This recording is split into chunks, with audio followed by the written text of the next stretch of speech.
Bueno, muy buenas noches a todos. Desde la Asociación de Amigos del Museo de Arte Moderno de Buenos Aires les queremos dar la bienvenida a esta segunda edición de Noches Modernas. Les agradecemos a todos su interés en participar. Les damos la bienvenida también a quienes se hicieron socios. Muchas gracias por hacerse miembros de esta asociación de amigos. Esperamos que reciban los beneficios y las sorpresas que tenemos para ustedes desde la Asociación de Amigos. Hoy, antes de presentar a los oradores, les quiero presentar a Adriana Hack, es la sommelier de las bodegas Peñaflor, es quien hace los maridajes para cada libro. Ella selecciona un vino y en esta ocasión, a quienes vinieron a las primeras noches modernas, van a ver que tenemos un cambio. En esta oportunidad nos da una sorpresa, Adri. ¿Nos podés contar, por favor? Bueno, buenas noches a todas y de nuevo Inés, Gaby, Andrea, Diego, muchas gracias por dejarme participar nuevamente en este ciclo tan maravilloso. Y la idea era avanzar un poco más en la propuesta. Siempre nuestra presencia fue acompañar, armonizando este momento tan agradable y tan estimulante con una bebida que nos permita disfrutar más aún de este momento. Por lo que se me ocurrió, en este caso también, no solamente pedirle a la bodega que envíe su producto insignia, el que elegimos para representar la identidad del artista, sino que además también algo que pudiéramos compartir en el momento. Como hablábamos recién, chicas, a veces descorcharte una botella completa para uno solo, preferimos dejarla para una oportunidad o para la cena o para cuando podamos ver a alguien. Pero estoy segura que todos se van a animar a abrir esta pequeña delicatessen que les enviamos hoy. Mira, Andrea ya está preparada, Diego también se sintió tentado, tal vez Gaby también, que es justo un día para festejar, Gaby, y cómo no, alguien con una personalidad tan chispeante, tan interesante, ¿sí? Y obviamente tan estimulante como un vino con burbujas, que fue Diego. Diego enseguida se sumó a la propuesta y contame y mostramos, Diego, ¿qué tenés preparado? Como si yo mi vaso lleno de hielo y una piel de cítrico. Como me indicaste, seguí toda la indicación. Hielo. Perfecto. Se copó también Diego y en su vaso de Javier, no importa qué vaso, qué copa, qué contenedor, lo importante es que haya mucho hielo, le pueden agregar frutas. Yo hice mi pequeña piel. Cuando vayan a hacer una piel cítrica, ¿sí? Tiene que tener poca cantidad de presencia de sustancia interna blanca y apretarla un poquito encima de los hielos y de la bebida. Este espumante es muy sencillo de abrir, lo único que tenemos que hacer es desenroscarlo, ¿sí? Y con mucho hielo, lo que querramos agregar, le podemos agregar un poquito de gin, si quieren, le pueden agregar algún otro aperitivo como un bitter, están de moda ahora, uno que es naranja, otro que es rojo, no los puedo nombrar porque no son nuestros. Tenemos uno nosotros, Pimps, que se usa también con espumante, frutas, hielo y nada más que dejarlo que el espumante se exprese. Lo disfrutamos. Navarro Correas Extra Brut, medida mini individual para acompañar este momento. Y al final, si les parece, les cuento cuál es el otro vino que va a acompañar este recuerdo. Perfecto. Muchísimas gracias, Adri. Ahora les quiero presentar, para quienes no la conocen, a Gaby Comte. Gaby es la editora general del Moderno, es la responsable de estas ediciones increíbles, son todas ediciones muy especiales y cada libro es muy particular por su contenido, por la investigación que tiene detrás y porque trata de meternos en lo que fue la exhibición que hubo en el museo, pero yendo un poco más allá. Gaby, te dejamos a vos. Gracias. Bueno, bienvenidos a todos. Los extrañaba a los que hicimos las anteriores noches modernas y bienvenidos a los que se suman en estas nuevas 4 noches que inauguramos con un lujo como Diego Bianchi, que yo hoy le decía es un favorito del moderno, es un artista al que admiramos, respetamos, queremos, que lo sentimos casi parte del equipo, por amistad, por admiración, y con quien hicimos un trabajo muy largo, ¿no, Diego? Tardamos un montón en hacer este libro. Este libro se empezó a gestar en la exposición, pero tardó un montón en hacerse porque fuimos como más allá de la exposición. Éramos muy pretenciosos, tal vez, puede ser. No. El mejor libro, sí, bueno, había las mejores fotos, los mejores textos, así que eso tarda siempre. Diego y yo somos virginianos y somos un poquito obsesivos. Y en este libro, además, una presencia insoslayable, 2 presencias fueron muy fuertes en la construcción de este libro, que son Javier Villa, que fue no solo el curador de la exposición, sino también parte del alma mater, digamos, del libro, y Vanina Escolavino, que fue quien con Laura Escobar hicieron el diseño muy particular de este libro, porque como les decía Inés, en general los libros tratamos de que, si bien son de la institución, reflejen a cada artista y a cada exposición. Y en este caso nos tomamos más libertades todavía que las que siempre nos tomamos. Pero bueno, sí, agradecerles especialmente a Laura Escobar y a Vanina, que se lo cargaron en las espaldas por mucho tiempo, porque yo casi lo abandonaba por momentos, así que ellas volvían a la carga y con ideas y cosas, y yo me olvidaba un poco del libro y cada tanto volvían y lo sostuvieron vivo para que exista también. Sí, bueno, importante. Porque en general cuando uno piensa en un libro piensa solamente en el artista o solamente en el autor que escribe un texto, y realmente el trabajo de los diseñadores es central. En realidad el diseñador de un libro de arte es en gran parte el editor también, es como siempre digo que es un trabajo de doble comando. Mi trabajo de edición es coordinar y darle también libertad al diseñador para que se meta en el mundo de ese artista y de esa exposición y le encuentre la forma a ese contenido, ¿no? Están horas para decidir qué foto sigue a cada foto. El trabajo de edición es, pero muy riguroso. Se lo toman como muy en serio. Yo por momentos digo, bueno, ya está, cualquiera de las dos está bien, y en un momento no, pero tiene que ser la foto exacta, porque cuando haces el corrido hay fotos que saltan y fotos que no, y que van acorde, que generan un relato, pero también ese relato no tiene que ser aburrido, entonces tiene que dejar un poco de suspenso, porque la tentación del artista es contar la muestra como fue, pero después en un momento uno empieza a relajar y aflojar y se da cuenta que el libro tiene su vida propia y que tiene que mantenerse, inclusive para aquellos que no vieron la muestra o no saben, no conocen ni mi trabajo ni nada. Tiene que ser un libro interesante de por sí. Así que, bueno, es otro trabajo de también dejar espacio para que los demás también se metan en el trabajo y lo manipulen. Un poco lo que hice yo también en la muestra, finalmente. Contanos, bueno, la muestra fue en el 2017, ¿verdad? Sí. O sea que ya hace casi hace 3 años.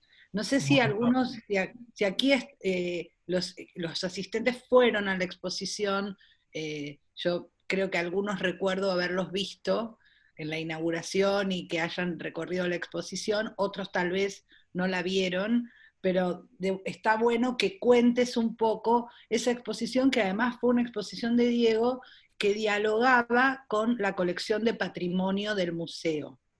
Entonces sería bueno... No solo dialogaba, era como...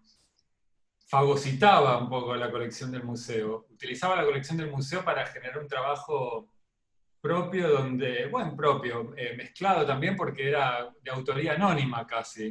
No se confundían los artistas, se confundían las épocas, las corrientes también tradicionales que tuvimos en el arte argentino estaban entremezcladas, como, no sé, había obras geométricas que nunca hubieran convivido en una misma sala con obras totalmente como de Heredia, como muy materiales, de otro tipo de corrientes. Y todo eso era mi intención generar un gran guisado, así que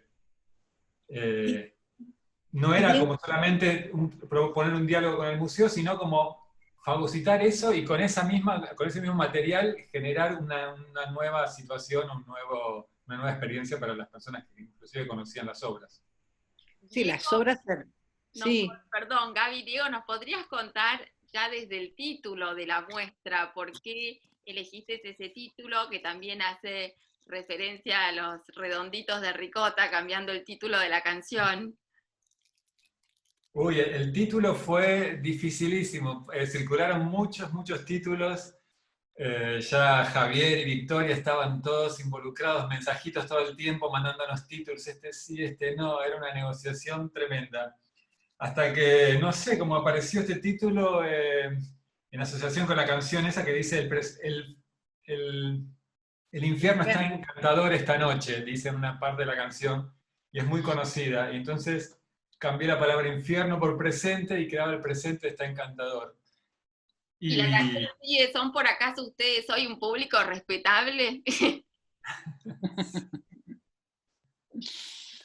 y me imaginaba mucho la situación de las obras, que yo las personalizo mucho y intento pensar qué siente una obra después de, no sé, de 20 años en un depósito del museo y que sale al presente y encontrarse con los ojos del público. Y entonces me gustaba traer la palabra presente en el título y esa sensación que el presente podía ser encantador, por más que justo, no sé, era una época, el 2017 fue un año muy duro económicamente y todos, entonces también se lo veía como un momento particularmente denso, así que me gustaba jugar con el doble sentido de presente e infierno. Y quedaron unos títulos re lindos en el camino, había uno que decía, después quedó incluido en partes de los textos, la escultura no sabe qué hora es, era ese, hasta último momento estuvimos, quedaba ese título, quedaba al final estoy muy contento con el título que quedó. Y en esa exposición, bueno, las obras del patrimonio, como decís vos, las fagocitaste, las mezclaste, las reactualizaste, pero en esa época vos estabas haciendo varios proyectos grandes también. ¿Y qué diferencia tuvo para vos trabajar con el patrimonio de una institución en un museo público frente a otro tipo de proyecto donde por ahí es una muestra tuya exclusivamente, donde no tenés que trabajar con un Heredia, por ejemplo?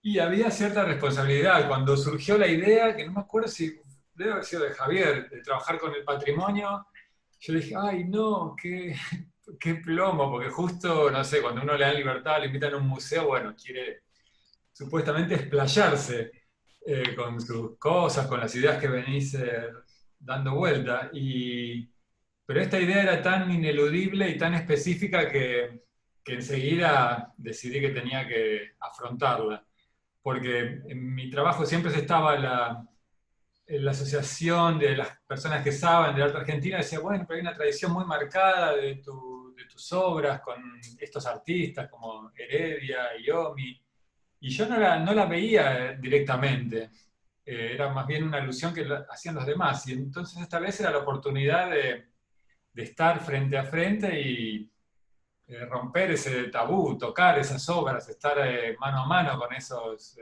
referentes. Y finalmente sentí una gran empatía con las obras y una gran conexión y me sentí como que estaba, como que les hubiera gustado esa idea de muestra, como que un artista de otra época revisite tu trabajo y lo ponga en la misma sintonía de las obras que están sucediendo en ese presente. Me parece como un trabajo, no sé, de alguna forma bueno, sanador, que cierra por muchos lados. También siempre me pregunto qué sentido tiene guardar obras, guardar cosas, y si después no se pueden reutilizar. Y entonces siempre me pregunto el trabajo trabajo con archivos. El archivo es para conocer situaciones del pasado, pero también es una situación de material vivo. Y me parecía que era lo que tenía que hacer, tomarlo como material vivo, tomar lo que está a disposición y que es para seguir trabajando. No es algo que quedó en el pasado y hay que mirarlo como el pasado, sino que es algo sobre lo que se puede seguir trabajando. Y esa situación de construir el pasado, que no sé, estos últimos años también se empieza a revisitar la historia y se dice, pero la historia ¿cómo fue? ¿Fue así? ¿Fue así? Y como que nadie sabe cómo es la historia. La historia se construye desde el presente. Entonces me parecía como un momento para, bueno, ¿cómo es mi genealogía de artista, mi historia de artista como artista argentino o sudamericano? ¿En qué me reconozco? ¿En qué no? Como si esas cosas pueden ser parte de mis obras y están dentro de mis obras finalmente. Así que eso que dice que fagocitar es algo que lo veo como positivo, algo que es como comerse el pasado para seguir elaborándolo. Como la antropofagia Sí, brasilera.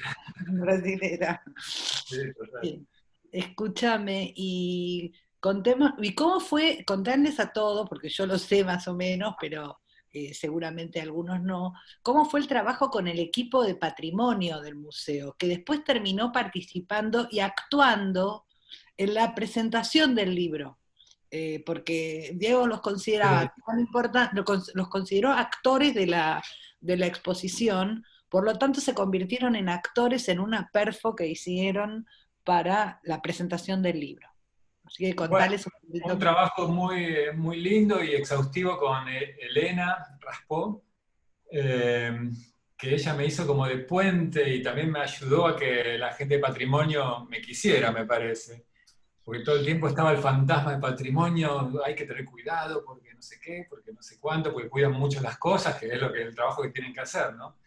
Pero finalmente cuando nos encontramos hubo como entendimiento total, ellos saben mucho y entendieron el trabajo que estaba haciendo, que no era ni destructivo, ni faltaba el respeto, ni nada, así que fueron súper colaborativos.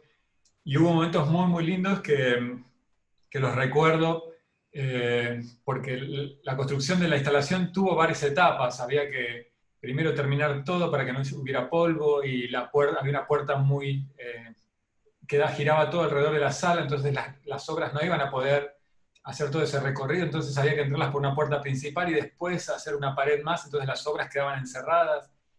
Y entonces había toda una logística de cosas.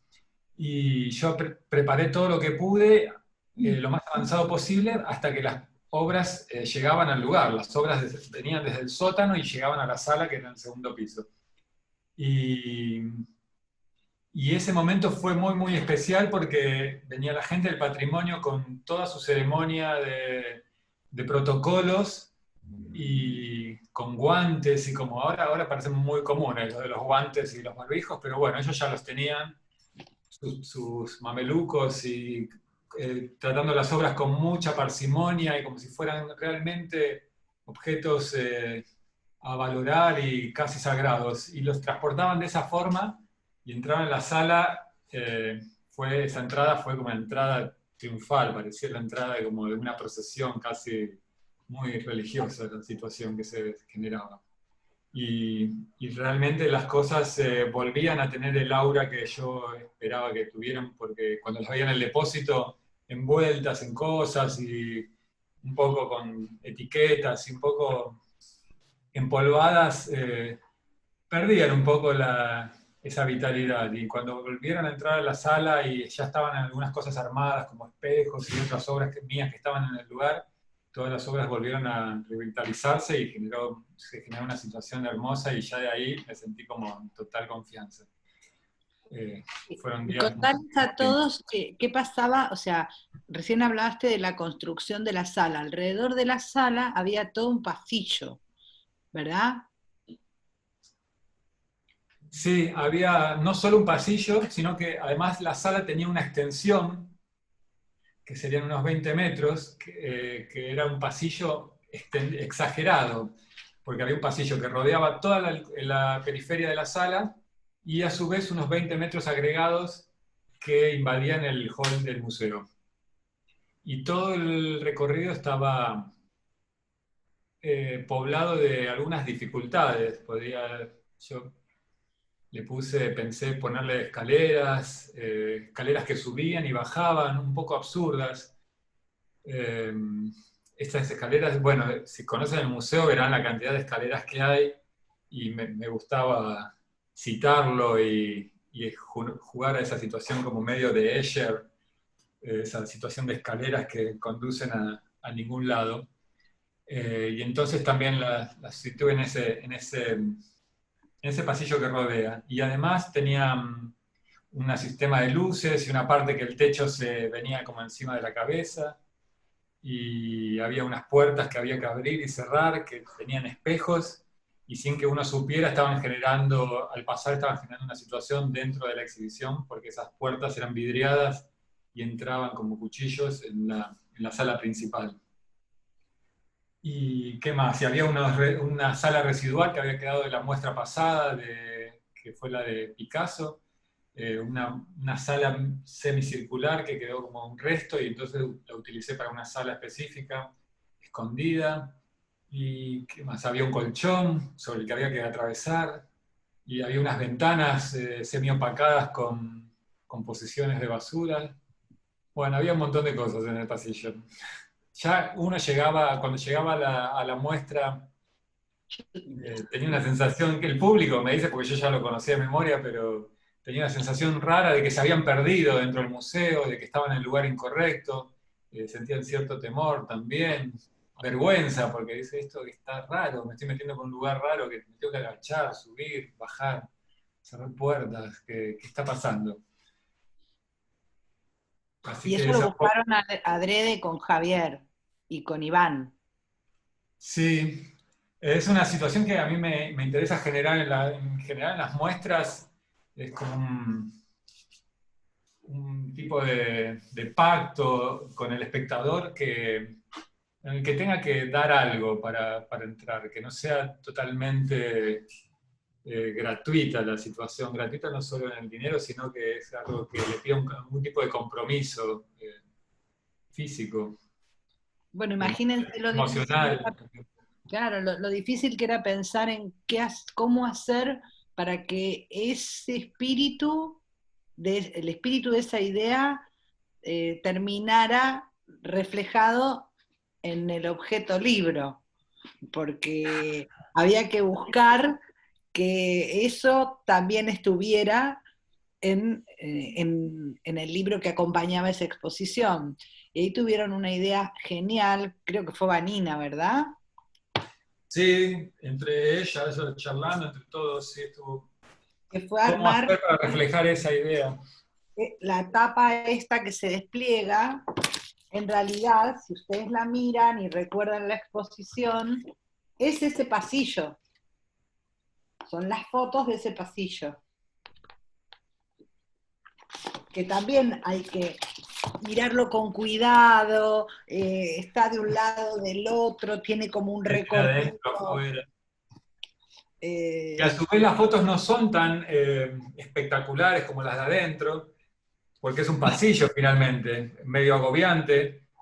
Y una cosa que decidieron es ponerle un papel super glossy, que es muy brillante, entonces las hace especiales a las fotos, porque finalmente las fotos son opacas, porque es un pasillo lo que se circulaba, pero con el glossy también le da una experiencia táctil a la situación de tener el libro en la mano y desplegarlo, que hace una referencia a esa situación. Era imposible casi lograr explicar cómo era ese pasillo, así que un poco esta idea me parece que era muy linda para reflejar en que sea eso.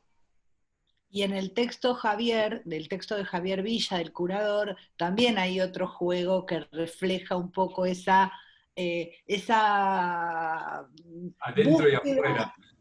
claro, de adentro y afuera, porque si ustedes lo miran, ese texto tiene unas notas al pie extremadamente largas. Ocupa más lugar la nota al pie que el texto en sí. Hay más notas que texto, y en realidad hay un cruce, un juego entre, o sea, el adentro y el afuera. Muchas veces uno cuando lee un libro pasa de las notas, o sea, sigue No, acá no leyendo. podés. Acá si uno no lee las notas al pie, no entiende el texto. Claro, casi que lo principal está en las notas, porque también sucedió que el texto estaba escrito durante la muestra y después, como el tiempo del libro y todo, dio espacio para repensar algunas cosas. Entonces Javier quiso agregar más cosas. Entonces las notas de abajo un poco es como que ya sabe cómo es la situación. En principio cuando se escribió es como solo una hipótesis. Y después te das cuenta, después de 3 meses que sucedió la muestra, sucedieron montones de cosas, de experiencias, de cosas que dijo la gente, que sucedieron y todo, que ayudaron a completar ese texto. Así que el texto es muy lindo en esa situación, como que encapsula un lapso de tiempo, desde el antes, desde pensar la idea, hasta que después ya sucedió la idea y qué sucedió. Como que realmente fue un experimento lo que hicimos, así que muchas cosas se saben después, siempre en los experimentos. Y un experimento muy guiado por el tiempo, como vos decías, por el antes y el después. La exposición fue en el 2017, el libro salió en el 2019. Javier tenía un texto con una hipótesis, que era la hipótesis de la exposición, y después reescribió el texto con este juego, con las citas, casi un año después, y así hay una cantidad de cuestiones que tal vez no sean extremadamente evidentes para el lector, pero que nos gustaba contarles, así como para develar el Es un backstage secreto. de este libro y los secretos para entrar y por ahí también encontrar esas pistas, ¿no?, que tiene, casi detectivescas, ¿no? Y hay otro texto que creo que sería lindo que les cuentes a todos cómo se armó, que es el texto que justamente después usamos para la presentación del libro, que es el texto de Rafael Spregelburg. Rafael es un dramaturgo y actor argentino, director de teatro ultra talentoso, amigo de la casa también, Sí, es un capo. y se les ocurrió otra locura, ¿o no? Sí, y además salió muy fluido todo, así que estuvo muy bueno. Yo en general en mis muestras siempre estaba coqueteando con una cosa, con una teatralidad, ¿no? Tanto con la composición de los espacios, con la iluminación. Y en esta muestra, más que en, en todas las demás, añadía una situación como de cierta dramaturgia, pretendía yo, porque tenía este recorrido del que hablamos, este largo pasillo, después la muestra se ingresaba por un solo lugar. Había una pauta de que había que tomarse de la mano con alguien, pero algunos lo tomaban, otros no. Y después la muestra tenía un recorrido y tenía un lugar central donde era como una especie de clímax, donde había espejos y también si coincidían las luces, había una narración lumínica y de sonido. O sea que había un relato de situaciones. Está Vanina acá que la hice aparecer de Vanina, repente. Hola, la maestra, hola Vanina, Hola. gracias. acabo de llegar y vi un mensaje, subí. Vanina hizo el libro, yo digo que en realidad la editora de este libro, mi lugar ha sido más de generar las condiciones para que el libro exista, pero la verdadera alma mater de este libro sos vos y Laura, Así Gracias, que te agradecemos un trabajo con una paciencia porque nos tomamos tanto tiempo para hacerlo. Bueno, lo que Yo pasa dije que que también hubo que sostenerlo, porque lo sostenían ustedes. Yo en un momento ya estaba casi tirado a la toalla. siempre que se trabaja con Diego es así. O sea, siempre es así. Hay que sostener y sostener y sostener. No es fácil. Es complejo siempre. Y es complejo hacer un libro siempre de su trabajo. Es un trabajo muy difícil de mostrar en un formato editorial. Por lo general se necesita un relato muy largo para poder llegar a tratar de narrar algo de lo que sucede en el espacio. Las condiciones espaciales siempre son como un reto para resolver en una situación digamos, plana, ¿no? O sea, hay algo de la sensorialidad que sucede en las muestras, por cómo él pone también en juego el cuerpo del espectador, que tratar de generar una narración en un libro sobre eso, tratar de reproducir algo de eso que sucede en la muestra, era un reto, y en el libro este particularmente, bueno, hubo que, digo, tiene una gran cantidad de imágenes, que eso estuvo bueno, que el museo también estuviera como muy alineado con eso, porque se generó un relato muy exhaustivo. La sala era muy compleja. Entonces, bueno, le encontramos una forma que creo que puede llegar, digo, alguien que no estuvo en el espacio puede llegar a recuperar algo de lo que ahí sucedía.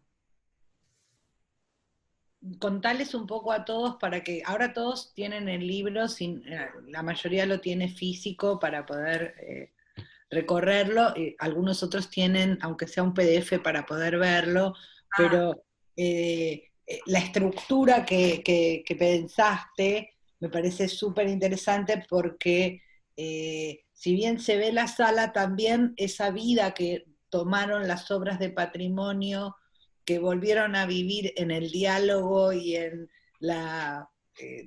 Diego decía que se las... ¿cómo fue que dijiste que las habías... Las devoré un poco, pero que las devoraste? acto de antropofagia. Bueno, Pero, nosotros un poco más allá de tratar de reproducir esta sensación espacial, lo que queríamos era encontrar la posibilidad de narrar estas relaciones. No tanto la reproducción exacta de las obras, tanto de él o del museo, sino como esa relación que se había establecido entre las obras y las obras, o sea, las obras del patrimonio y las obras de él. Entonces, un poco lo que que la situación espacial estuviera narrada desde ese corte también que él había hecho del pasillo de entrada, en donde esa situación era que estaba por fuera de la sala, entonces nosotros la planteamos directamente como una cinta, como un pasillo que va todo por fuera, y por dentro poder generar una vez que uno entra en la sala, empezar a encontrar estas relaciones y estas situaciones lumínicas. Hay repeticiones de páginas que son idénticas, sacadas con otra luz. Claro, porque la luz variaba a lo largo, tenía un circuito de luz que tenía aproximadamente Quisimos sacar, perdón, 12 minutos, entonces cambiaba la situación lumínica. Entonces era muy difícil también qué foto elegir, si la foto con luz, la foto oscura, la foto con el flash, o la foto con color. Eso fue un reto porque esta situación lumínica tenía que verse por momentos como lo que sucedía en la sala, que era un quiebre total en el espacio, que de golpe uno estaba en luz máxima y se presentaba un apagón. Entonces nosotros un poco quisimos empezar a narrar esas situaciones con el libro, y la edición giró muy en torno a eso, a tratar, bueno, de reproducir el espacio, pero también reproducir esas relaciones y esas decisiones que hacían que la muestra fuera bastante particular, digo, una muestra de museo, ¿no? ¿Qué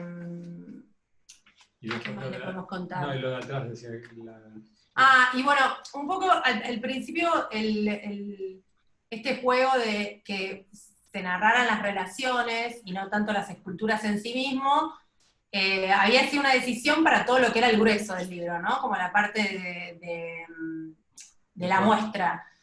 Pero nos pareció interesante, y con Gaby lo hablamos, y surgió que era una buena decisión, un poco esto que hacíamos, que era de perderse dentro de la muestra, que Diego también lo había provocado, uno cuando estaba ahí no era que fácilmente accedías a ver cuál era la escultura de él o cuál era la escultura de Patrimonio. Un poco lo que hicimos fue, al final del libro, ser un poco más gentiles, digamos, y también aportar a la documentación, porque también, digo, todo libro, de alguna manera, y más un libro institucional, está bueno que quede como un documento que el día de mañana un investigador o un historiador, o lo que fuera, una muestra también bastante particular para un museo como esta, tenga acceso a la información de una manera clara. Entonces, en la parte de atrás del libro decidimos hacer como este último capítulo, en donde se establece una especie de infografía con el mapa de la sala, de ubicación de las piezas, y las relaciones, el listado de piezas, y después, una por una, la individualización de cada una de las obras, si era de Diego o era de Patrimonio, con todos los datos y las fichas técnicas de las obras.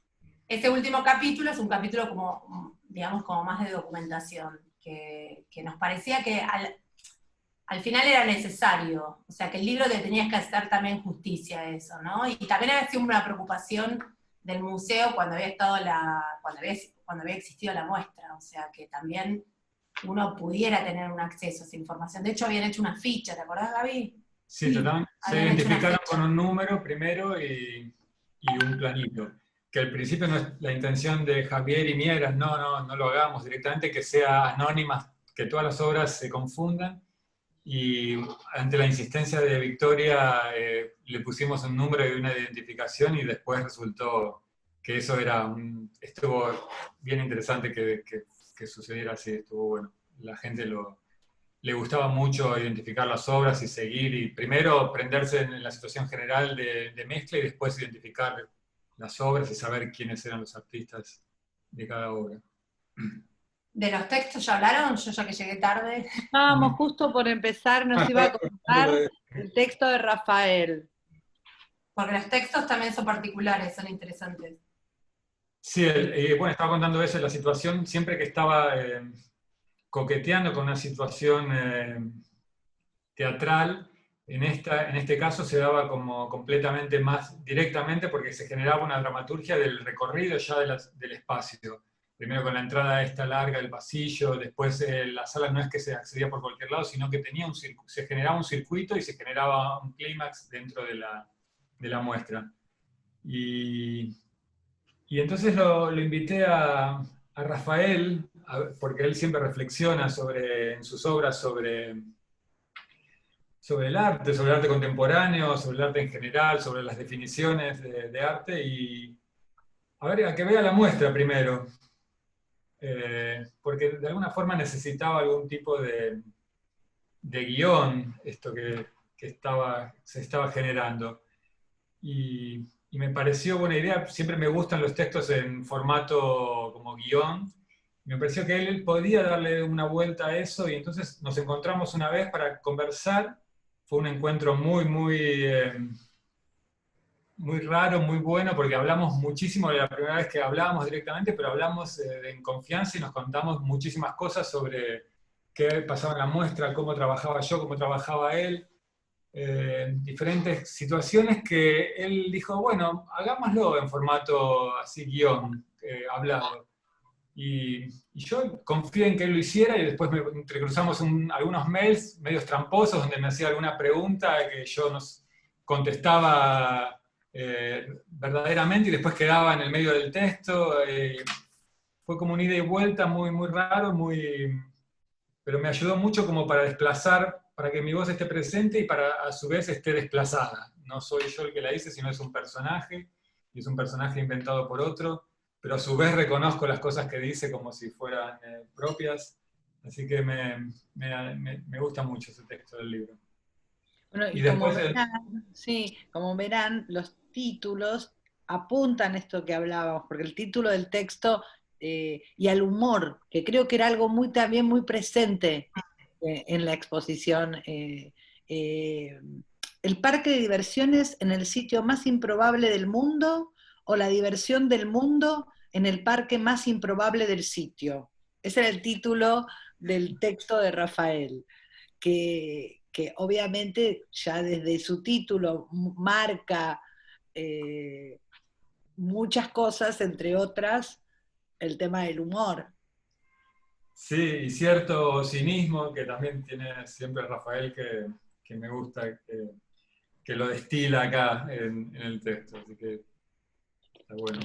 Bueno, el texto ese fue el que se leyó, vino, Rafael aceptó muy gustoso y la verdad le estamos muy agradecidos, que se leyó en la presentación del libro, que yo estaba tratando de bajar las fotos para que ustedes la vieran, porque fue una presentación también poco convencional. Contá un poquito, Diego, cómo fue y cómo la pensaron.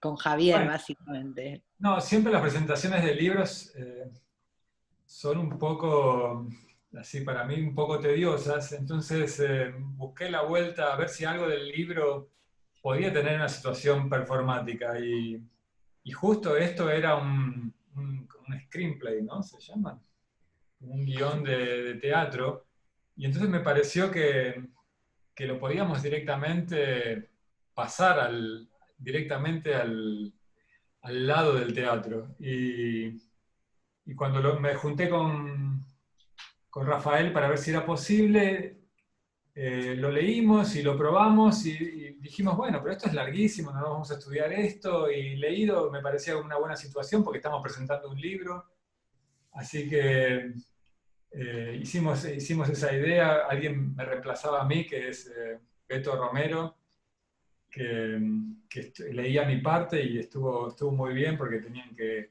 si bien tenían que seguir el texto leído, tenían que un poco representarlo, y la representación tenía que ser lo más neutra posible. Generamos un escenario con una alfombra roja que nos encontró Gaby, y después invité yo a las personas de seguridad del museo a que complementaran la exposición. También estaba Ismael Pinkler, que pasaba algunas de las músicas que fueron parte de la muestra, y la gente de seguridad del museo les di una consigna muy básica, a todos les di una luz láser roja, que también les había dado en la muestra para que para que señalaran a las personas que tocaban obras. Y entonces les di una coreografía muy simple alrededor del espacio donde estaba la presentación del libro, y tenían que hacer una coreografía con sus luces rojas señalando algunas cosas en el techo, algunas consignas que les había dado, y después finalmente bajaban a las cabezas de las personas y tenían que señalar los ojos y molestar un poco al público, como una situación más de vigilancia, y después se retiraban como si fueran soldados casi. Y eso fue la presentación. Y en el medio pasaba Elena y la gente de patrimonio. Ese era un muy buen momento, ese debe ser un muy buen momento. Cuando apareció Elena todos dijimos, ¡ah! Pasaban en el medio, interrumpían se abría la puerta del ascensor 2 o 3 veces y ellos venían con una obra de Heredia y atravesaban el medio del escenario con la obra, ahí sí, muy cuidadosamente. Porque eso pasó, esa sensación que hubo en la presentación cuando aparecían las obras, de casi como solemne, era un momento solemne, ¿no? Como algo como que de golpe aparecía algo que a lo cual le teníamos como mucho respeto. También había pasado en el montaje, que cuando aparecieron las obras, y además estuvieron mucho tiempo tapadas. Bueno, perdón, yo llegué tarde. Pero como que ese momento en que aparecían las obras eran como unos momentos muy, no sé cómo decirlo, ¿qué sería? Místico para algo había de eso. Recreaba una situación sagrada, algo así. Sí, nosotros inclusive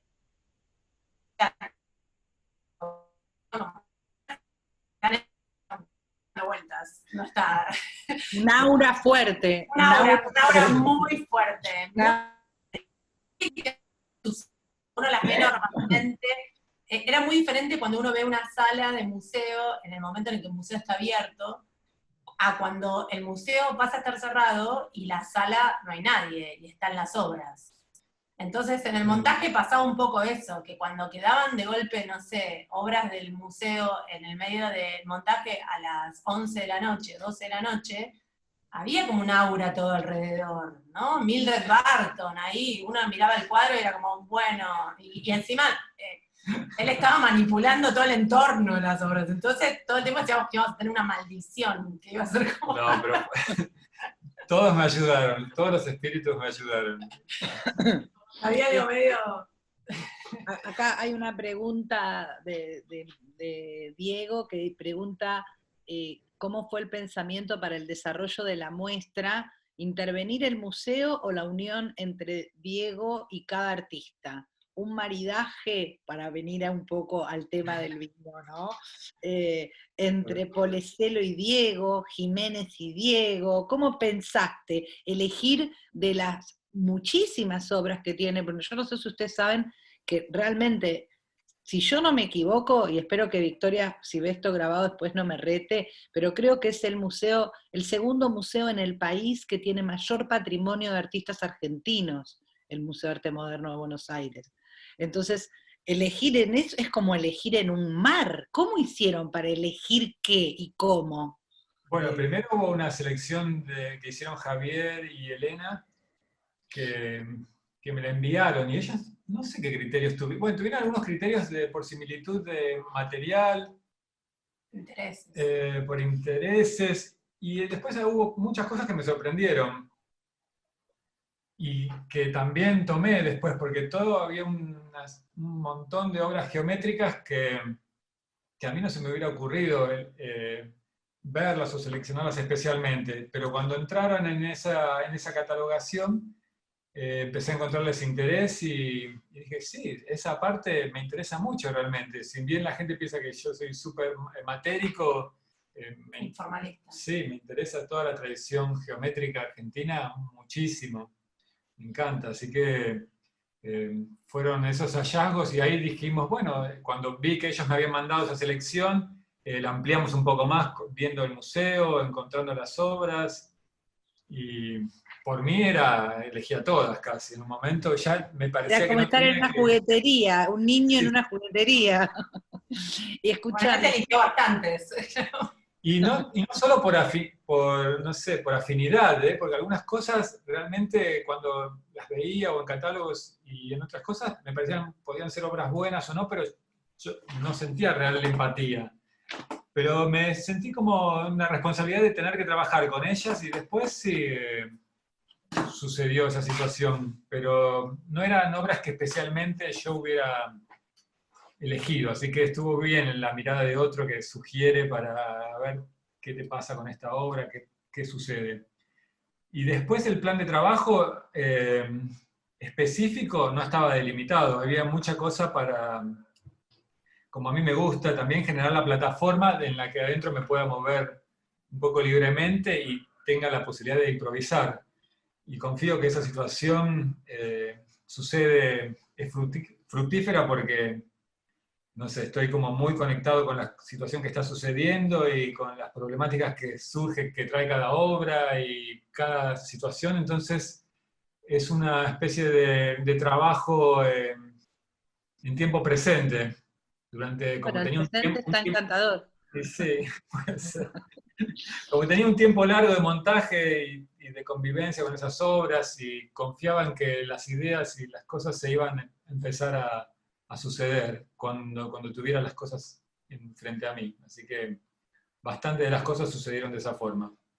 Y escúchame, ¿y vos sentís que después de haber trabajado con obras de muy distintas procedencias, materialidades, de distintos artistas, como de un poco de la tradición del arte moderno argentino, ¿cambió en algo tu manera de trabajar? ¿Dejó alguna huella? ¿Te dejó otras inquietudes? ¿O por ahí te reafirmó el camino que venías siguiendo?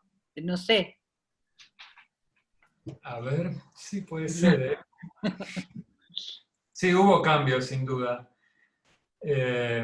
Un poco es esa situación que te digo de enraizar con una tradición que yo no la tenía tan presente. Tal vez la vivía, pero no la tenía tan concientizada.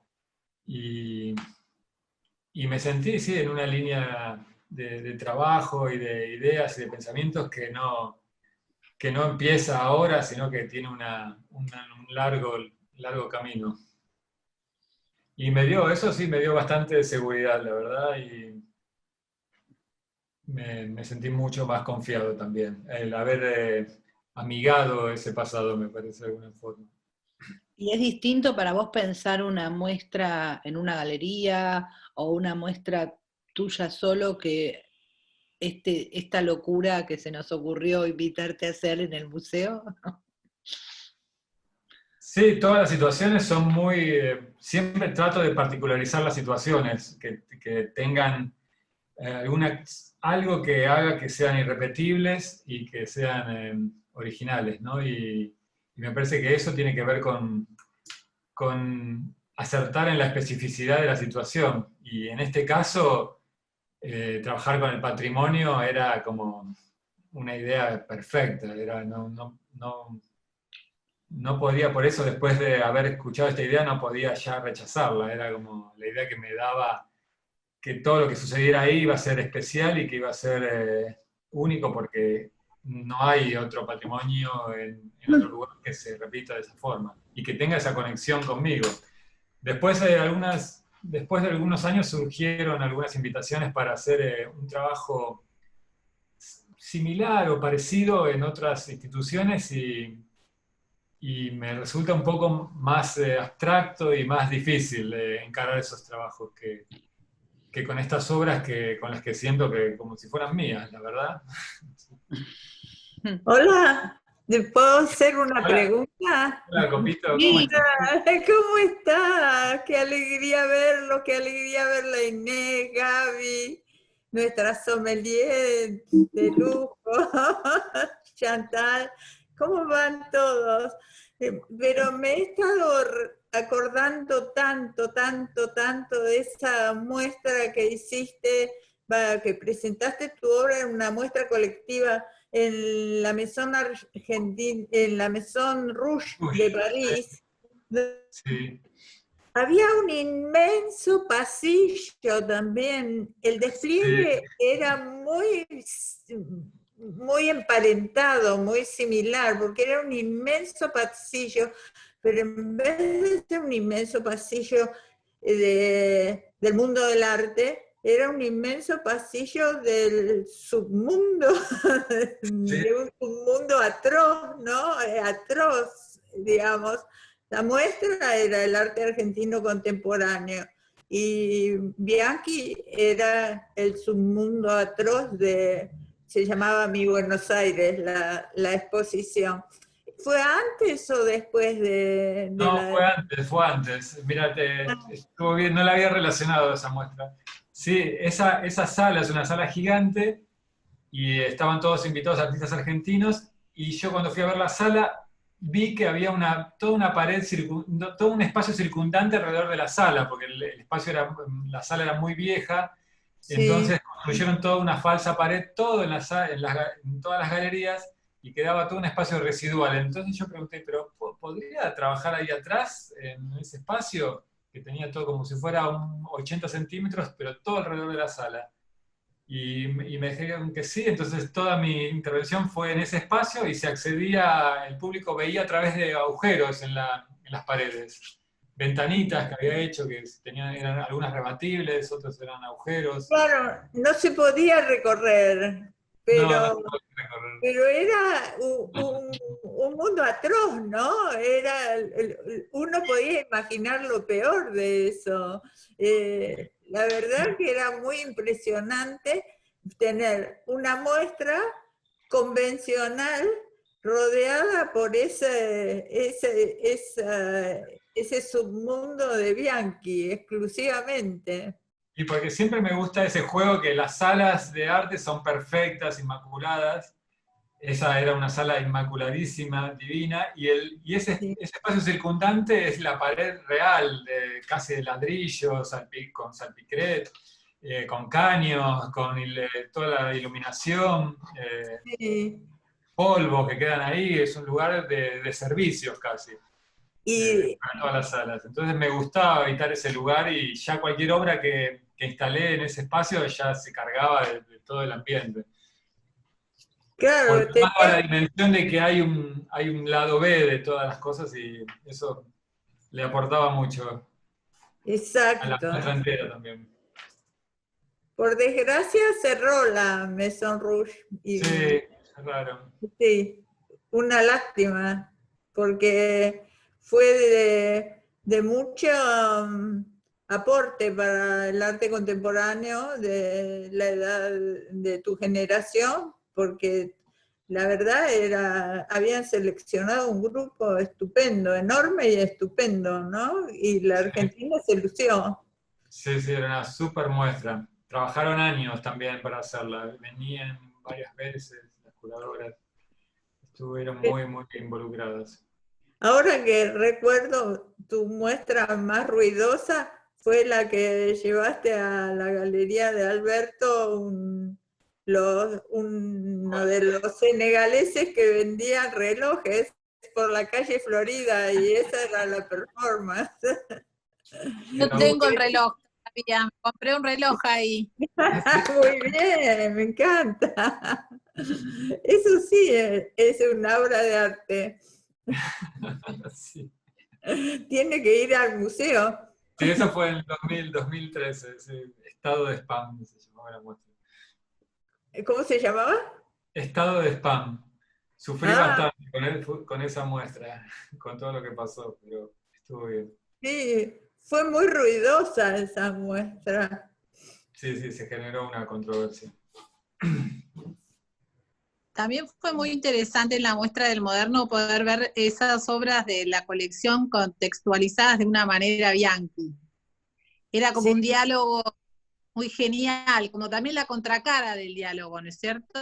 O sea, salió de la sala impoluta, bien iluminada, y estábamos ahí en ese diálogo que había que recontextualizar todo, era muy, muy interesante la vivencia. Y había las ventanitas también. Había ventanitas, sí, sí, es verdad. Había ventanitas. Había muchas Sí, ventanitas. todas las ventanitas, escaleritas, bajábamos. Pero no te podías asomar, eran ventanas que tenían como interferencias en el medio. Claro, pero uno, viste, curioso, se mete igual. Sí. Me Y bueno, sí. La economía. Me gustaría ¿Cómo que no nos interrumpa, pero Adriana, para cada libro, para cada noche, hace un maridaje especial. Y en esta ocasión nos gustaría que nos cuentes qué vino elegiste y por qué. Bueno, estoy confirmando a cada minuto que transcurre esta charla que fue el maridaje más acertado, porque justamente cada palabra que escucho de Bianchi es como pensar en un devenir, ¿no? De las cosas. Nada es exacto, todo tiene, ¿cómo decirlo?, vida propia prácticamente. Él se deja embeber por las situaciones, traza un camino, pero el camino lo puede modificar. Hay cosas que son, pero no son. Y este vino parece algo, pero cuando uno lo vierte en la copa, cuando podés dejar que se exprese y que el vino te recorra a vos, ¿sí? A partir de simplemente acercarte a un muy pequeño espacio que puede ser, ¿sí?, la base superior de una copa, vas a encontrar un mundo completamente, ¿cómo decir?, sorprendente. Generalmente, en este tipo de vinos, sobre todo en los vinos blancos, somos en los que menos expectativas ponemos respecto a lo que nos puede sorprender, ¿sí? A lo que tal vez nosotros decimos, es un vino blanco y ya, y no hay otra cosa, pero ¿qué es un vino blanco hoy? ¿Y cuánto trabajo hay acá atrás?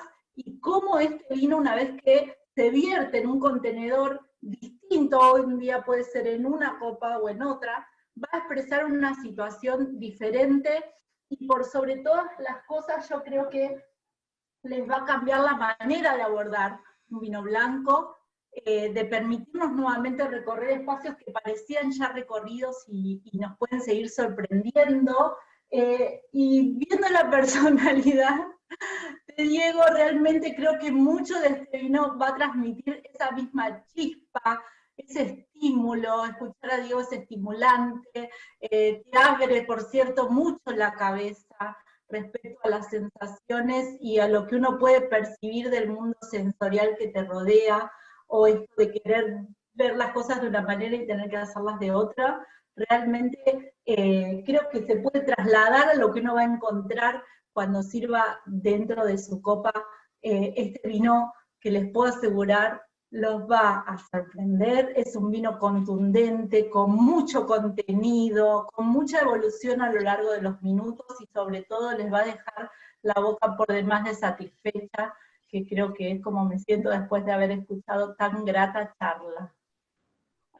Muchísimas gracias, Adri. También no nos queremos olvidar de agradecer a Andriani, que hizo posible que les lleguen a todos los vinos y los libros.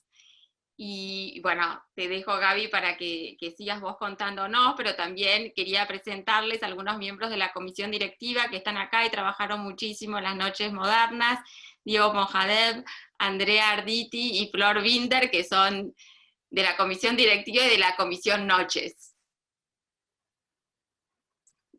Gaby, estás mute. Yo los quería agradecer muchísimo. No sé si hay más preguntas para Diego, para Vanina, si yo les puedo responder algo más.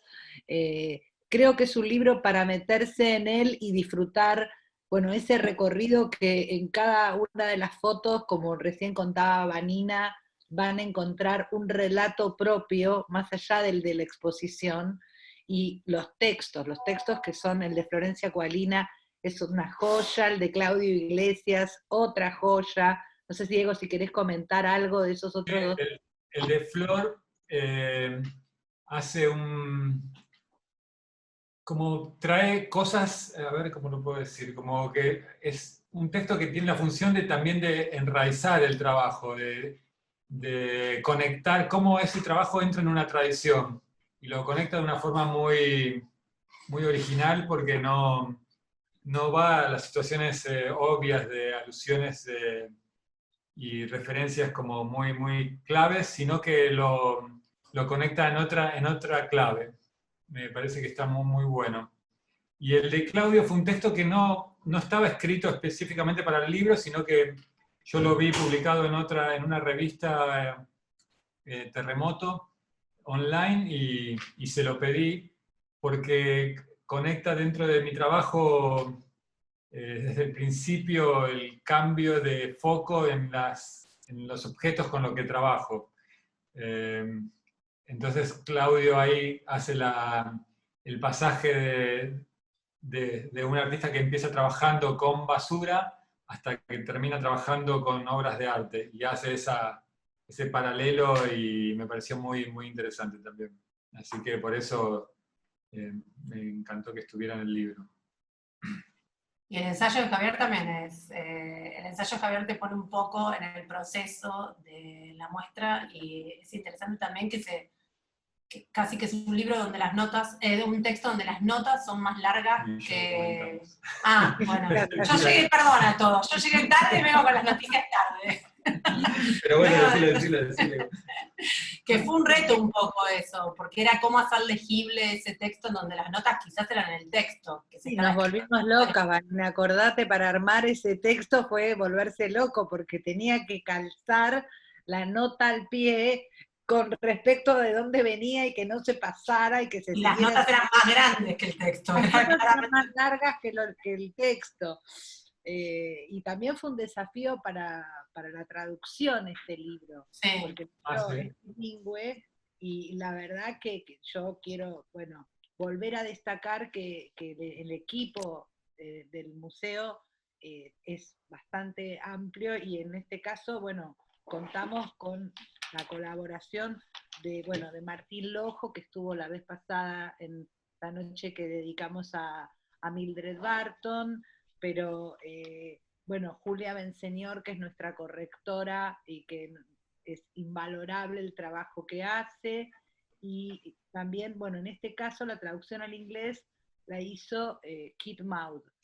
Y también algo que ya comentamos hace un ratito, ese trabajo tan específico y tan detallista con la fotografía, el trabajo de Guillermo y Francisco Frontalini, que fue maravilloso, porque hicieron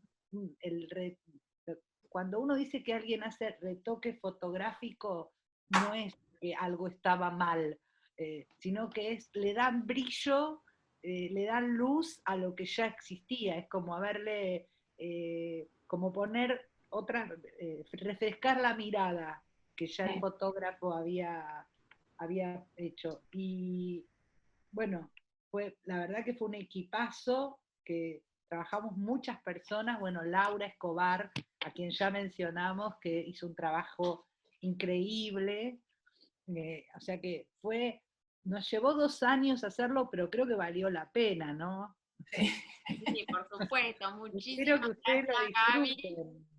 Y está bueno que quede un registro para que todos los que no pudimos ver la obra lo podamos seguir apreciando, y más aún con los relatos de Diego y Vanina. Muchísimas gracias, y muchísimas gracias, Adri, siempre por tus maridajes y por contarnos cómo se hace un maridaje a los que no lo sabemos. La próxima noche vamos a hablar sobre el legado pirovano, y justo que está Ana ahí, vamos a aprovechar para que nos dé un adelanto, porque también se va a hacer un homenaje a quienes son parte de ese legado pirovano. Ana, ¿nos querés contar algo? Un mínimo para que sea una previa de la próxima noche. Estás mute, no te escuchamos.